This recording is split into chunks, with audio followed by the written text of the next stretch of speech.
matagumpay na talakayan tungkol sa anti-illegal drugs, anti-terorismo at mga paalala sa crime prevention para sa mga residente ng Barangay Dayawan, Marawi City ang isinagawa ng Marawi City Police Station sa Barangay Dayawan, Marawi City nito lamay 23 ng Setyembre taong kasalukuyan.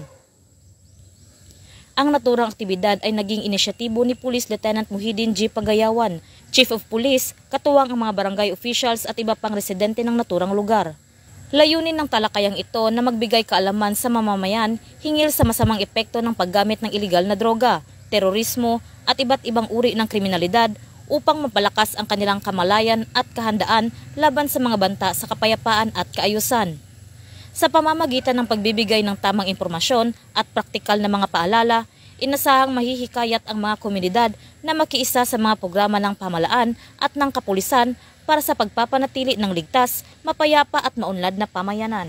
Mula rito sa reyon ng Bangsamoro, ako ang inyong PNN correspondent, Patrolwoman Judy Ann Alibo, alagad ng batas, tagataguyod ng Balitang Pulis.